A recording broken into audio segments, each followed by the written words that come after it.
welcome to another Circle Time with Miss Rachel. I'm so happy that you are here. I'm so happy to be here on this beautiful, beautiful day. Let's go ahead and get started. All right, let's come on back here to our calendar. All right, today is Tuesday, May 12th. Tuesday, May 12th. All right, today is Tuesday, all day long. Yesterday was Monday, Monday's gone. I know it's very warm out today, but Miss Rachel's actually kind of chilly, so that's why I've got my sweater on. All right, so let's do our Days of the Week song. Ready? The days of the week, days of the week. There's Sunday and there's Monday, there's Tuesday and there's Wednesday, there's Thursday and there's Friday, and then there's Saturday. Days of the week.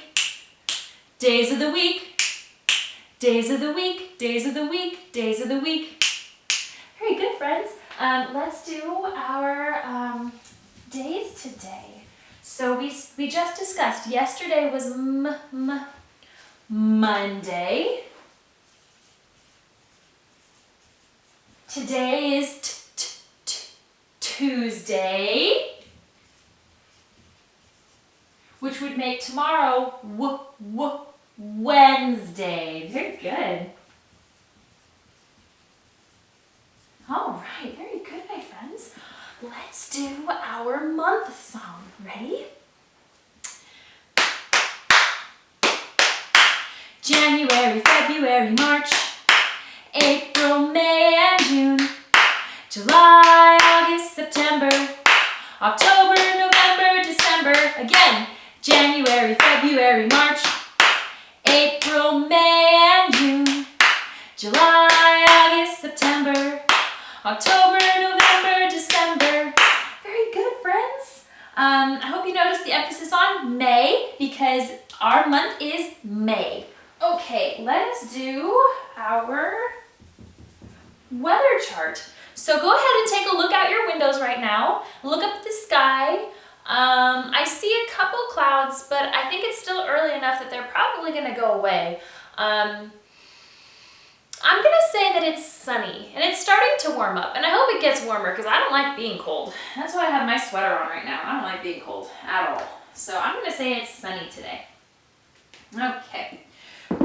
Let's do another. What is the turtle? What is the name of the turtle that we have been reading all about for, oh goodness, like a week and a half now? What is his name? Is it Franklin?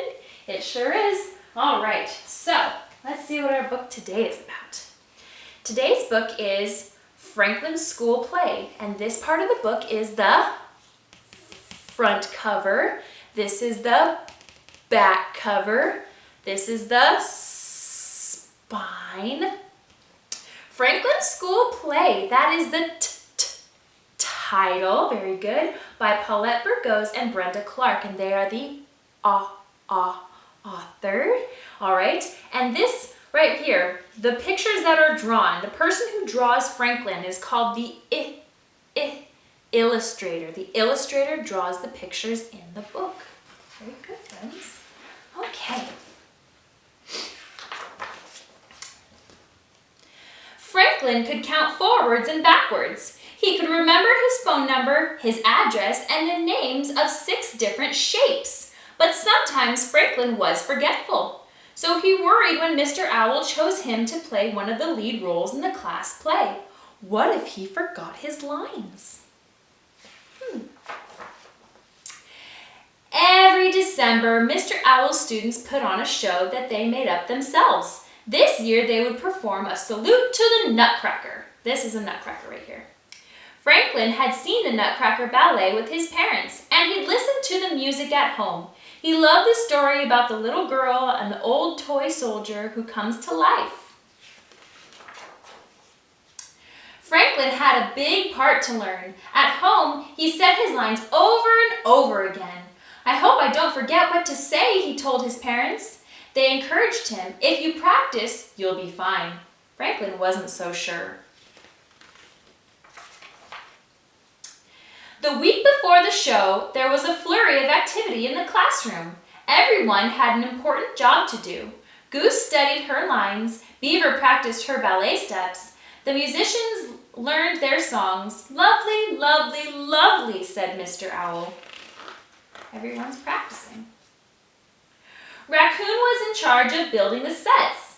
His team had already cut, glued, painted, and decorated most of the scenery. Now they were busy trimming the tree. Mr. Owl thought it was spectacular. That means he thought it was amazing. It was wonderful. Bear was the costume designer. He and his friends created wonderful costume with bits of this and that. When Mr. Owl saw what they had made, he clapped and said, "Delightful!" The cast practiced speaking loudly and clearly. Badger was a stage manager. So she prompted the players when they couldn't remember their lines. That means that she reminded them of their lines when they couldn't remember.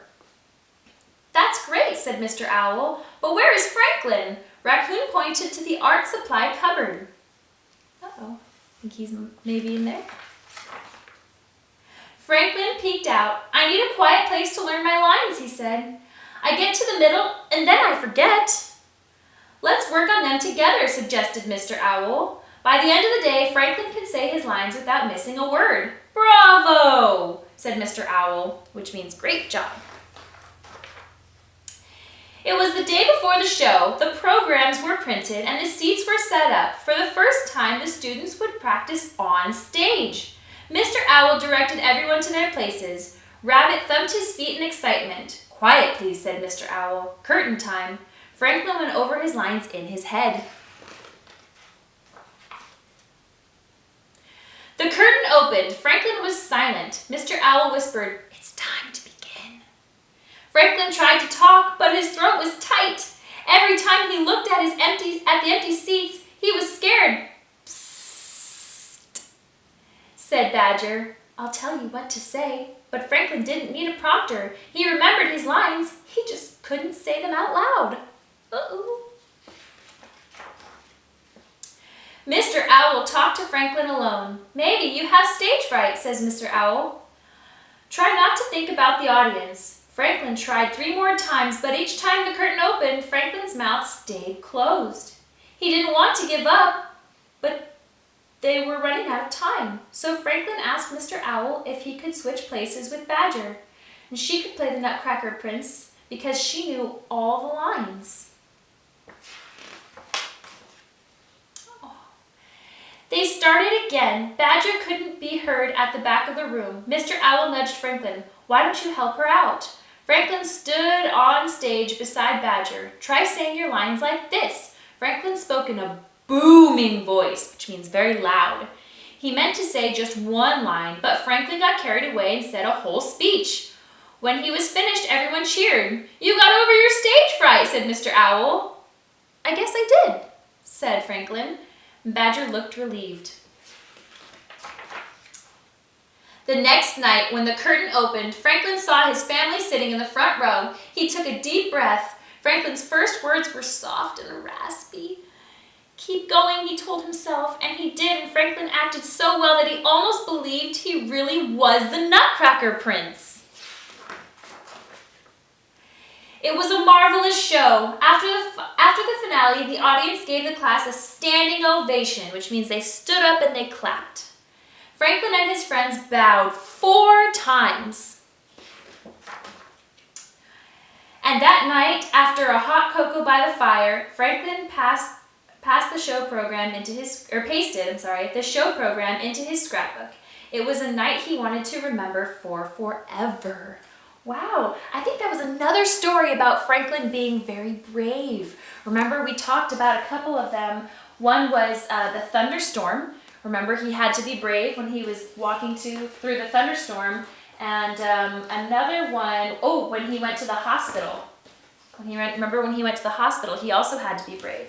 So wow, Franklin's sure learning a lot in his time at school and with his friends. And speaking of which, I hope you are all being brave and going on adventures while you're at home. And oh my goodness gracious, I cannot wait to see you. I am just so excited. I went to the school the other day and I was able to see the classroom that I'm painting and pick up some of the presents that some of the parents had left me. And I really felt loved and appreciated by all of my students. And I love all of you guys. Even if you don't go to my school and even if you aren't one of my students, you are one of my students. And I love you all so dearly. And I can't wait to be back in the classroom. I can't wait to hear your laughs and to see your smiles and to just be able to dance around and play with you. I love you and I will see you tomorrow.